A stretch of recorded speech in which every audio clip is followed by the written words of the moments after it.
keteteran, terus informasi dari atasan ke bawahan, bisa kayak dari dosen ke mahasiswa, kok masih suka simpang siur, ada dari mahasiswa A bilangnya seperti ini, kok mahasiswa B bilangnya seperti itu, siapa yang di sini masih sering ngalamin itu? Aku sering banget Kak, apalagi komunikasi di kelasnya nggak terbangun dengan baik, jadi kita agak kesulitan buat handle itu. Nah, baik, terima kasih ya Kak atas responnya.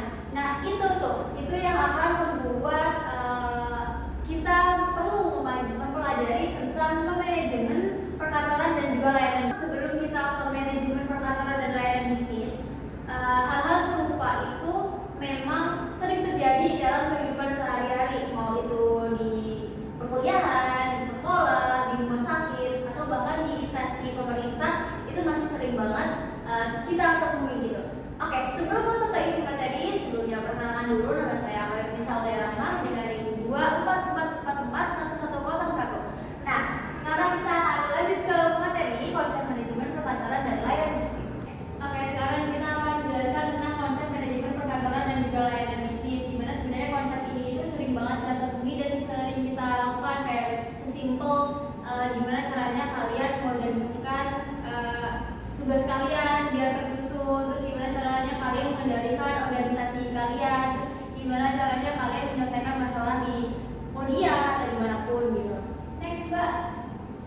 Oke, ini lanjut ke pengertian manajemen perkantoran. Manajemen perkantoran itu adalah proses merencanakan, mengorganisasikan, mengarahkan dan juga mengendalikan pekerjaan kantor.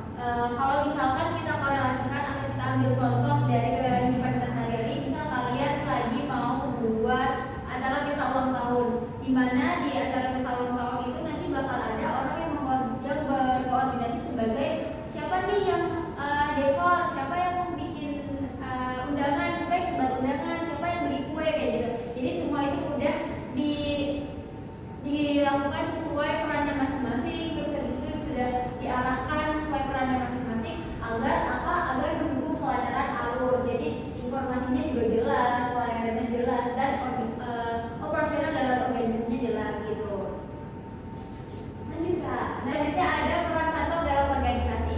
Perannya ada 4. Yang pertama pusat informasi, yang kedua pusat administrasi, yang ketiga pusat komunikasi dan juga pusat koordinasi. Pusat informasi itu tugasnya untuk menerima informasi, terus habis itu mengolah dan juga menyalurkan data yang ada ke customer atau ke divisi lain gitu. Terus kalau pusat administrasi ini adalah mengolah dokumen, surat ataupun arsip-arsip gitu, menyimpan arsip. Terus ada pusat komunikasi. Kalau pusat komunikasi ini tugasnya untuk menghubungkan komunikasi antara pimpinan, karyawan dan juga pelanggan.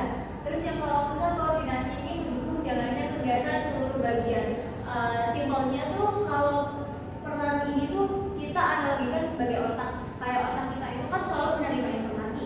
Terus informasi yang kita terima tadi bakalan kita serap, terus habis itu kita lakukan sesuai dengan apa informasi yang kita dapat tadi gitu. Lanjut Kak. Nah, terus ini ada fungsi manajemen dalam perkantoran. Yang pertama ada perencanaan. Jadi fungsinya itu adalah merencanakan strategi apa nih yang harus dilakukan sebuah perkantoran itu atau perusahaan itu. Terus habis itu tujuannya tuh kita melakukan itu tuh untuk apa. Jadi emang tugasnya itu sebagai perencanaan pertama. Terus yang kedua adalah pengorganisasian.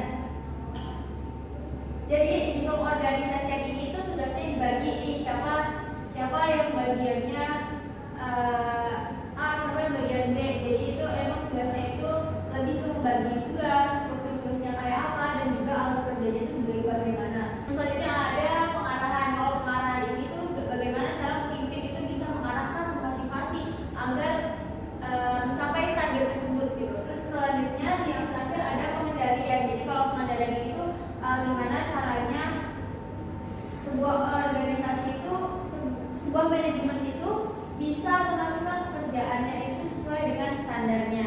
Jadi kalau tahap ini itu sangat amat berkorelasi ya teman-teman. Jadi mereka benar-benar semuanya itu harus dilakukan satu persatu, step by step. Lanjut. Nah, ini ada tugas dan aktivitas kantor.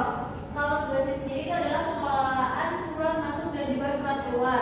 Terus ini juga ada pencatatan dan penyimpanan data, terus penyusunan laporan, penjadwalan kegiatan dan rapat, dan pengelolaan layanan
sebuah komplain atau apapun gitu dari pelanggan. Terus selanjutnya ada profesional. Kalau profesional itu bagaimana kita bekerja sesuai dengan standar pekerjaan, terus bagaimana kita bekerja sesuai dengan kompetensi kita gitu.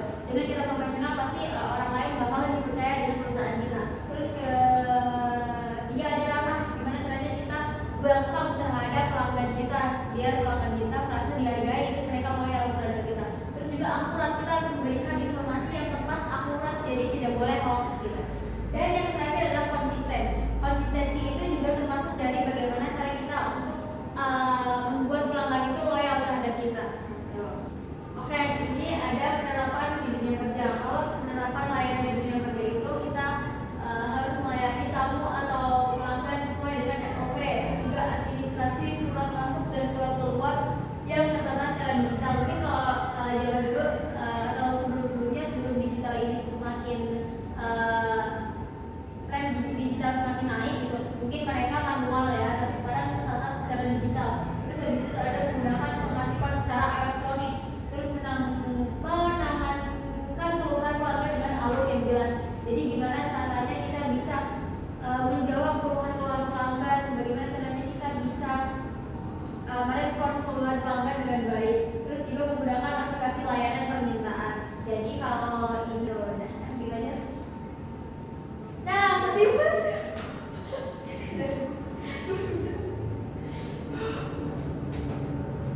oke, kesimpulannya adalah manajemen kantoran mengatur seluruh proses administratif agar pekerjaannya berjalan secara efektif dan juga efisien.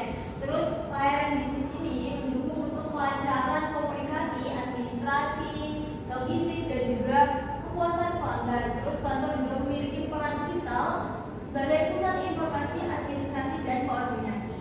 Nah, oke, terima kasih. Mungkin dari audiens, apakah ada yang ditanyakan terkait dengan materi yang sudah saya sampaikan? Saya mau bertanya Mbak. Iya, oke, silakan. Kan di bagian kesimpulan ini manajemen perkantoran itu mengatur semua proses kan, secara teori itu seperti itu. Ya. Dan di layanan sendiri kan banyak bercabang nih, ada komunikasi, administrasi, logistik dan sebagainya. Nah, untuk sebagai orang yang selalu di depan kayak customer service itu kan selalu menerima keluhan dari pelanggan yang dimana di awal mungkin masih di pagi hari itu dia masih oke karena masih siap untuk menghadapi customer yang marah-marah gitu kan. Nah kan jam kerja sendiri itu panjang nih sampai sore. Gimana caranya agar layanan ini bisa tetap optimal dari sisi komunikasinya, terus nanti ke kan komplain nih customer service, terus disambungkan dengan pihak logistika, pihak lainnya, gimana caranya agar tidak based on theory saja. Baik, terima kasih atas pertanyaannya. Jadi gimana sih caranya biar si customer service ini tadi bisa tetap menjalani secara profesional gitu, walaupun tekanannya banyak gitu kan ya Kak. Jadi menurut saya, saran dari saya berdasarkan oleh teori yang sudah kami sampaikan, manajemen ini tuh adalah bagaimana caranya kita mengkoordinasikan dan juga kita menyampaikan informasi yang tepat dan akurat agar sistem ini berjalan sesuai dengan target yang ada. Nah, sesuai dengan pertanyaan tadi, bagaimana caranya agar bagaimana si customer service ini masih bisa untuk nge-handle orang yang marah-marah sampai sore gitu. Jadi perlu adanya komunikasi yang efektif antara customer service dengan divisi-divisi lainnya, mau logistik, mau informasi ataupun. Jadi ketika semuanya sudah tertata dengan baik, semuanya sudah memiliki komunikasi yang jelas,